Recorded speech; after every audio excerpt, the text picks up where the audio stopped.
Hi, I'm Cheryl. Welcome to Travels with the Red Suitcase. It's Thursday, and this is the third in a series of segments about travel.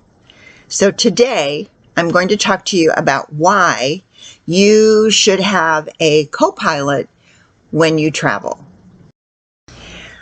We all know what a CoPilot is. When you are at 30,000 feet and your pilot has a heart attack, you want to hope and pray that that other person sitting in that seat to the right of the pilot knows how to both fly and land that plane.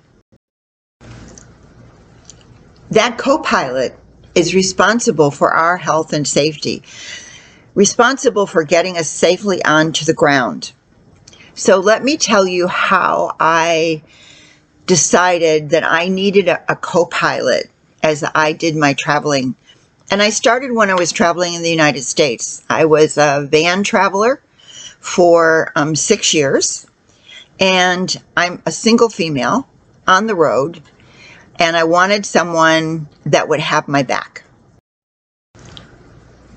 So I asked a friend of mine who had been an RVer before, but when her husband passed, she became homebound. And I explained to her that what I needed was someone that I could count on to kind of track me where I went and make sure that I was okay. And so what I did is I made her a notebook. And in the notebook, it had information about me. It had my vehicle, my license number on the vehicle, my driver's license number, my health insurance. It had a lot of things in this notebook that I gave her. And so every time I transited from one place to another, I would call her and I would say, okay, I am leaving here. I expect to be there at a certain time. Now, if I was not there and I didn't call her, in this notebook, she had my route.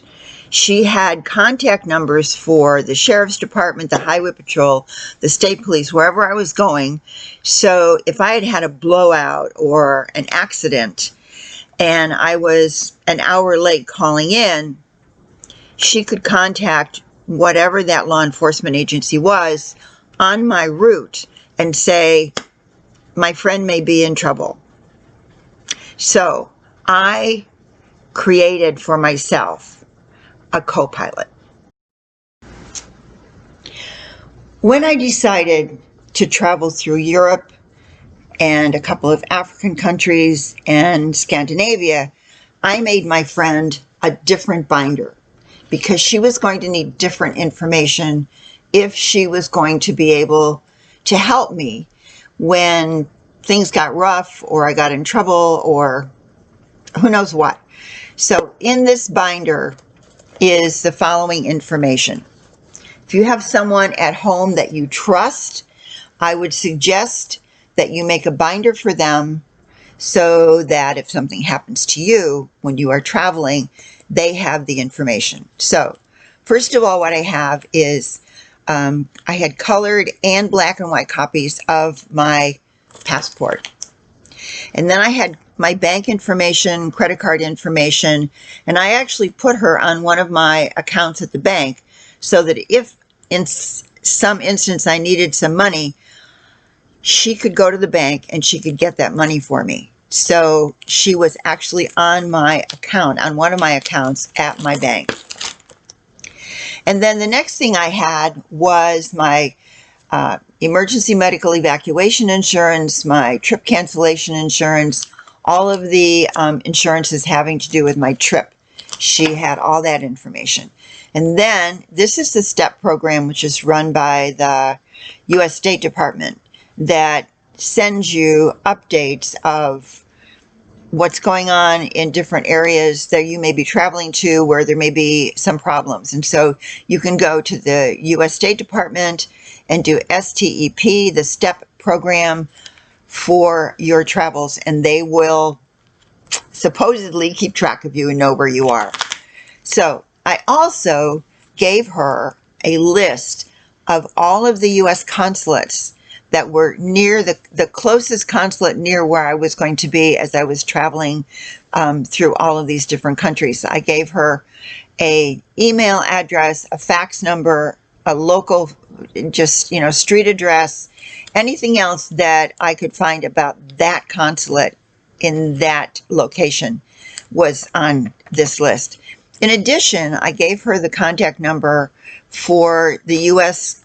State Department in Washington, D.C., and I also gave her instructions, which you can find online, in how to deal with the State Department when you are looking for someone who is in a foreign country who may be lost or kidnapped or in the hospital or whatever.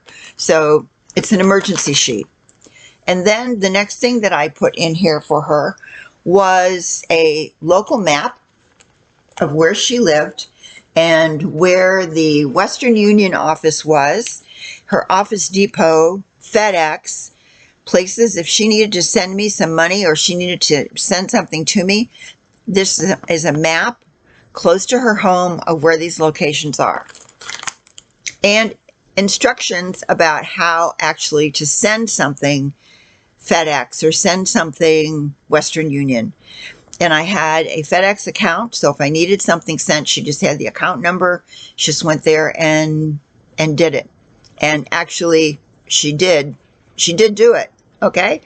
Then you want to have your medical information. So this is direct care. Direct care. This is my physician statement, my physician's page. And then I also did a power of attorney, so that if I were in a unconscious position, I was in a coma, I was not expected to live because I'd been in an auto accident, then we had agreed what she was going to do. And this is the power of attorney that we made together, and that is also in the book. And then the last thing in the book, this is Servas, S-E-R-V-A-S. It is a worldwide organization. I'll talk more about that when I talk about lodging. But Servas is a vetted, worldwide kind of community of people that will host you for a night or host you for a day in a city. So I'll talk about Servas later. So I hope you can see the value in having a CoPilot, someone at home with this kind of information, should you get into some kind of problem and needed to contact them, or they needed to find some way to find you because you were lost. This is all the information they would need in order to do that. So in my last video, when we talked about the 10 most often asked questions about money and travel, I skipped number 8. I said, you're going to have to wait till the next video, which is this video, to get the answer, because the question was, what happens if I lose my credit card while I am traveling?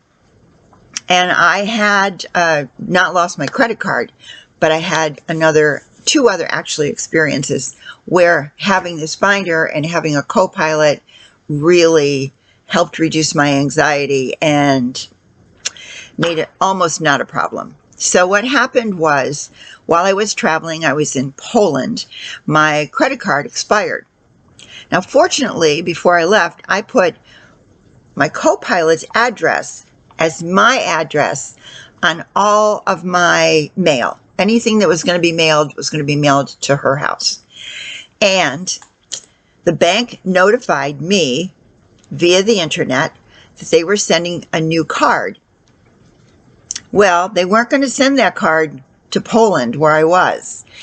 And they're not going to send any card for you to any country outside of the United States if you're traveling. So you need to have someone at that address to accept that card, which she did.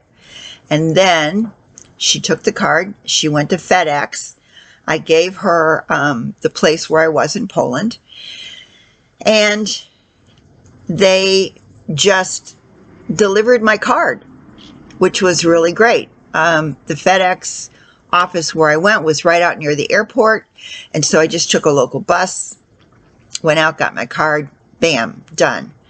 The other time that I needed help with this is in Luxor. I had rented an apartment in Luxor for 3 months during the winter.